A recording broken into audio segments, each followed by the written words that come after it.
Então realmente, muitas vezes, uma atitude impensada, equivocada, recai consequências para outras pessoas também. E foi isso que Saul fez. Quando nós vamos lá para o final do capítulo 13, Samuel já diz para Saul: você tomou uma atitude errada, e Deus agora procura um homem segundo o seu coração. Ali, já lá atrás, no capítulo 13, o sacerdote já anuncia que Deus está à procura de um novo rei e já escolheu esse rei. Quando nós vamos para o capítulo 14, nós percebemos outra atitude errada de Saul. Ele tem um juramento insensato. O capítulo 14 nos diz que seu filho Jonatas sai escondido do pai junto com seu escudeiro, sobe as colinas e ataca os filisteus, né? Ataca os filisteus. Dizem no ditado que filho de peixe, peixinho era. Saul atacou, Jonatas foi lá e atacou também. Mas não, Jonatas era diferente. Nem sempre isso é verdade. Inclusive a Bíblia nos diz que existem bons pais com maus filhos, e existem bons pais, existem maus pais com bons filhos e maus pais com bons filhos. Nem sempre a regra é essa. Mas o interessante é que Jonatas ataca, sobe e ataca aquele exército. E o capítulo 14, se você ler depois na sua casa com calma, você vai observar que Jonatas, ele corre em direção aos soldados e os derruba. E a Bíblia nos fala que o seu escudeiro mata. E a Bíblia fala que ele matou cerca de 20 homens, somente naquele ataque.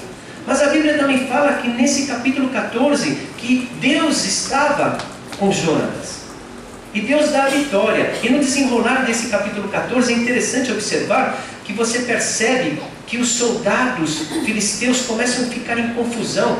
E o texto relata que eles começam a atacar um ao outro. E nesse momento, alguns hebreus que estavam ali junto com os filisteus, também haviam se rendido e lutavam pelos filisteus, começam a inverter, mudam a camisa ali, começam a atacar também aqueles soldados filisteus. Aqueles que estavam com medo surgem dos buracos, das cavernas escondidas e também atacam os filisteus. E é muito interessante, porque enquanto isso, o rei Saul está no acampamento observando e percebe a fuga dos filisteus. E aí ele faz uma contagem e percebe o que está acontecendo. E percebe aquela fuga, e ele percebe que o seu filho, Jonatas, não está ali. Então ele aproveita o momento e também sobe ali. E também vai para atacar também os filisteus. E o capítulo 14 encerra dizendo que Deus concede vitória a Israel. Porém, o rei Saul faz um juramento insensato. Naquele dia de vitória, ao final da tarde, os homens, após tanta luta, os soldados israelenses, após tanta luta, eles estavam cansados e com fome. Mas o rei, na obsessão de querer mais, faz um juramento, obrigando que nenhum homem coma até o anoitecer. É curioso que logo em seguida, por incrível que pareça, Jonatas, que não sabia desse juramento, passa por um vale, e aquele vale, a Bíblia diz que jorra mel pelo chão. Jonatas, não sabendo disso, pega a lança, molha num favo de mel e come. Saboreia aquele mel. E a Bíblia fala que seus olhos brilharam. Sabe quando você está com aquela fome, né? Você está ali às vezes num churrasco, num almoço, aguardando, e chega aquela primeira bandeja, não é? Seus olhos brilham. A Bíblia nos diz que os olhos de Jonatas brilharam. Mas o seu pai, o rei, havia feito esse juramento, que qualquer homem que se alimentasse antes do anoitecer morreria. Juramento insensato. Sabe, muitas vezes quando acontece algo e nós dizemos, nunca mais eu vou fazer isso.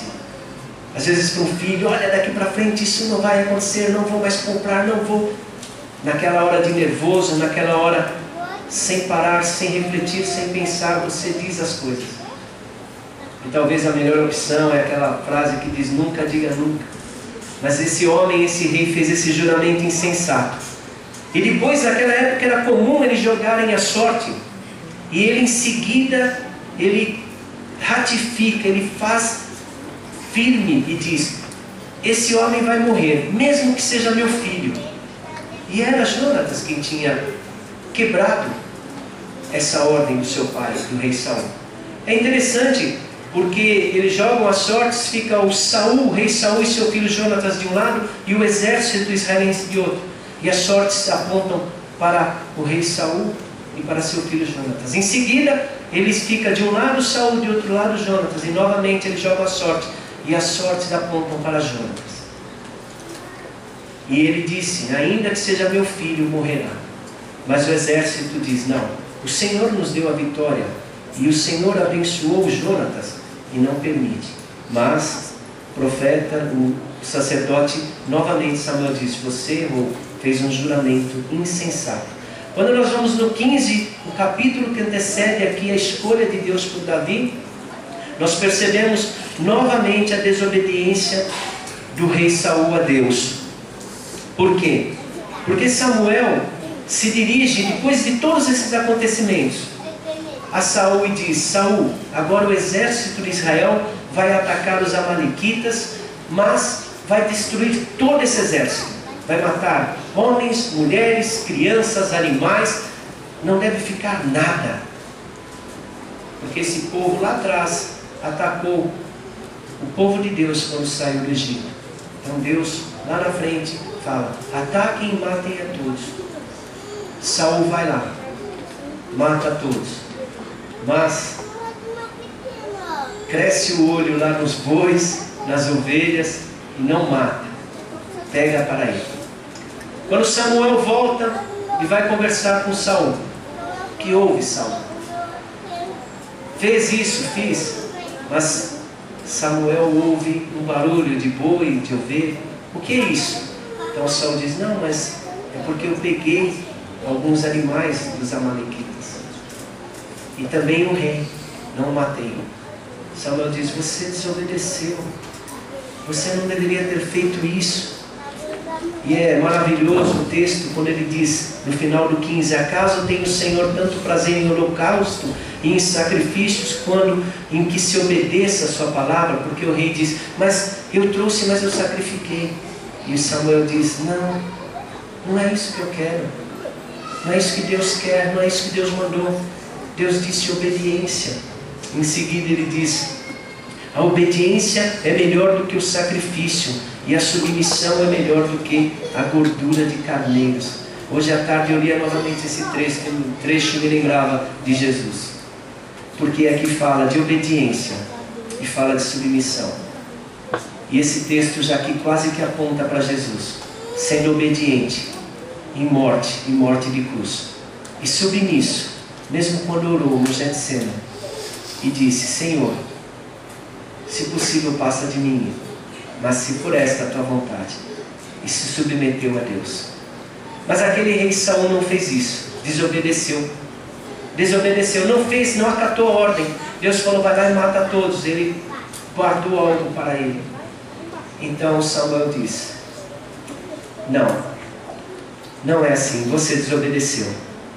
Samuel então vira para sair, e quando as coisas vão ruim, parece que cada vez piora, né? O Saul, o rei, de forma abrupta tenta segurar Samuel. E o que acontece? Ao segurar o manto de Samuel, ele rasga o manto. Samuel se vira e diz: hoje mesmo o Senhor rasgou o reino. Deus já escolheu um homem para governar Israel. Dada essa introdução, irmãos, e apesar dela ser um pouco longa, fique tranquilo, eu vou acabar 8h30. Vamos entrar no texto e examinar algumas questões daquilo que Deus tem sobre, muitas vezes, as nossas vidas, quando nós escolhemos, mas com certeza é Deus quem decide. Se você observar agora o capítulo 16,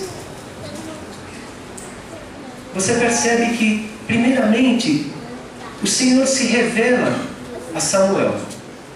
Ele diz: vá a Belém e ali encontrará um homem. É interessante porque o medo está instaurado ali em Israel. Tanto que logo no começo, quando Samuel chega, o povo já diz: você vem em paz? Ele diz: eu venho em paz, eu venho em paz. E é interessante porque Deus diz assim: você vai a Belém, Samuel, mas eu já escolhi ali o rei para Israel. Não é o homem quem vai escolher, sou eu, Deus.